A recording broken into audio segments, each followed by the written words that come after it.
भाजप नेते किरीट सोमय्या यांचा मालेगाव दौरा प्रचंड वादाच्या भोवऱ्यात सापडला आहे। मंगळवारी झालेल्या या दौऱ्याला कधी नव्हे एवढा तीव्र विरोध झाला। महापौर, उपमहापौर, नगरसेवक, विविध राजकीय पक्ष आणि विधायक कार्य समिती रस्त्यावर उतरली। सोमय्यांना शहरात मोकळेपणाने फिरणे सुद्धा कठीण झालं।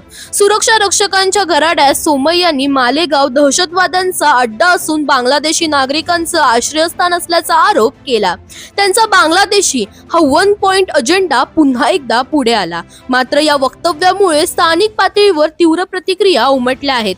मालेगावमध्ये सुमारे 4000 जन्मदाखले रद्द करण्यात आले असून संबंधित अधिकाऱ्यांवर निलंबन आणि गुन्हे दाखल करण्याची कारवाई सुरू आहे। अल्पसंख्याक आणि अशिक्षित समाजाकडे पुरावे नसल्याच्या मुद्द्यावरून मोठं राजकारण पेटलं आहे।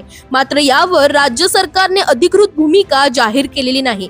दरम्यान मालेगाव विधायक संघर्ष समितीचे निखिल पवार आणि माजी आमदार आसिफ शेख यांनी थेट देवेंद्र फडणवीस यांच्या गृह विभागावर प्रश्नचिन्ह उपस्थित केले आहे। शहरात बांगलादेशी राहत असतील तर पोलीस खाते अकार्यक्षम आहेत का, असा थेट सवाल करण्यात आला आहे। सोमय्यांचे हे दौरे भाजपला राजकीय लाभ देतील की उलट मुख्यमंत्र्यांनाच अडचणीत आणतील, याकडे आता राज्याचं लक्ष लागले आहे।